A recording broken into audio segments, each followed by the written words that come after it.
Everyone. All right. So when I say the word startup, what do you think of? Innovation, investors, creative solutions? But how come when I say startup, you don't think marketing? So for the past year, I've been working at a startup called Lula, and we are a transport mobility startup, or in other words, a rideshare startup. And what we do is we connect corporate commuters to private shuttles, saving them money and freeing up time on their way to and from work. And my role in the company is digital media and marketing. When I joined the company, we had just finished a startup accelerator. We just repivoted our business model, and 1 year later, we're kind of operational. We have a semi-functional app, and our team grew from 4 employees to 9. So we're considered an early stage startup. So from the past year, what have I learned, and what can you learn from my experience as a marketer there? First and foremost, marketing and startups, they're not very synonymous. Startups are all about how to spend less money, and marketing is understood as a big money spender. So when startups are at this point where they need to prove financial viability, spending money on trying to get customers and on a marketing resource seems almost illogical. And on the other hand, marketing departments can even be the reason for a startup's demise. Do you guys remember Fyre Festival? Fyre Festival was a fraudulent luxury music festival that was scheduled to take place in 2017. And Fyre Festival started as a marketing strategy for a startup, Fyre Media. They successfully ran one of the most well-coordinated influencer campaigns ever with their famous orange block Instagram post. But their marketing was almost 10 times too good for the product that they were creating, which wasn't really a product because it was the worst party that never happened.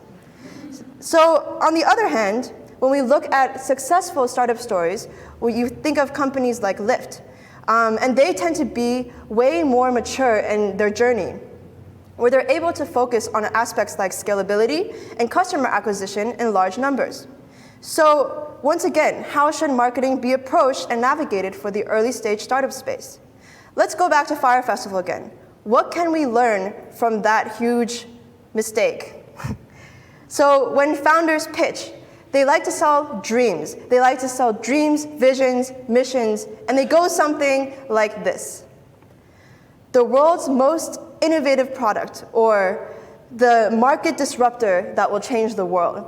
So they're focused on finding that mind-blowing creative solution that sells to investors, wins funding competitions. But sometimes startups, especially at their earlier stages, before they are fully operational and profit-making, forget that their vision and solution need to actually be rooted in understanding the customer. Surprise, right?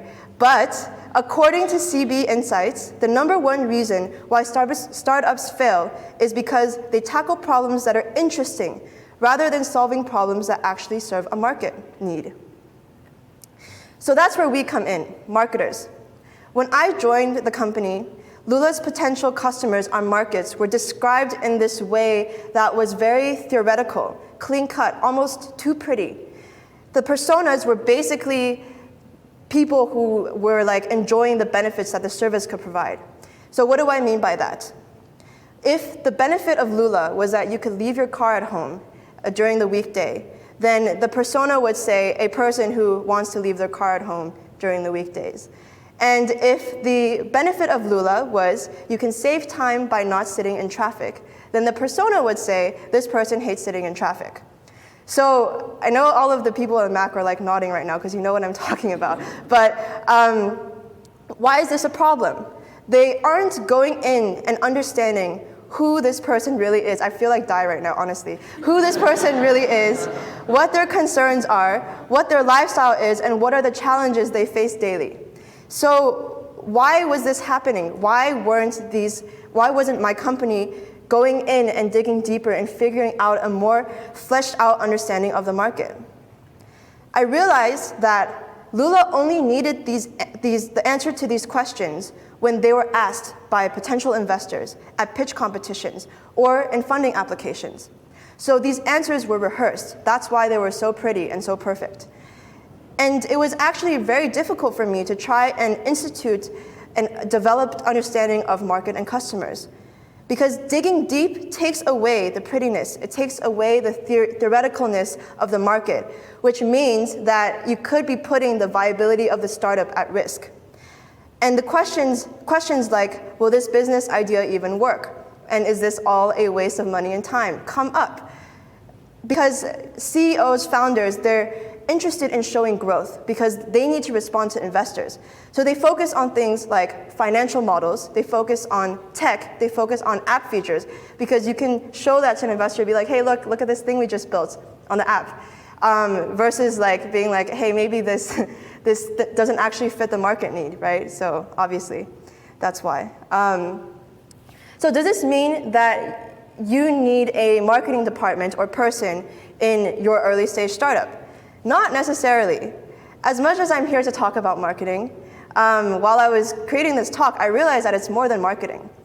What really matters is your team. So a startup is a team, it's a group of people. From my understanding, it's a team that has, like, each person has a little bit more expertise in one field or another. So that may be marketing in my case, and maybe business in another person's case, or maybe it's both. But on top of everything, each person who works in this company needs to be dedicated to show up every day and be ready to solve problems. And I'll give you an example. So I said that in our company, we all do our own thing, we all have our own titles. But just in the last year, I have been doing most of the operations for our company. Just last week, me and one of the lead developers, we pitched a new pricing model to our CEO, and I also do UI and UX work on the side. So the way we function is when we see a problem, we put our heads together and we try and solve it. And I know that sounds really cheesy and picture perfect because it's actually not easy, and it's not an easy route to take. It's not comfy, it's pretty scary, and there is definitely no roadmap, so you really just feel like you're going in blind all the time. But it's about believing in the people you work with. It's about believing in the cause that you're working for. So let's go back to the question. What is the value of marketing in an early stage startup? I think the value is really high, but the real value is not in having a marketing person or making sure there's a marketing department. The real value is picking people to be part of your team who have the ambition and who are able to put their titles aside every day and commit to making the startup grow.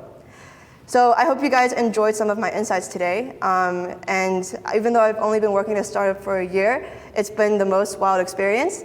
So I've enjoyed creating this a lot. Thank you so much for listening.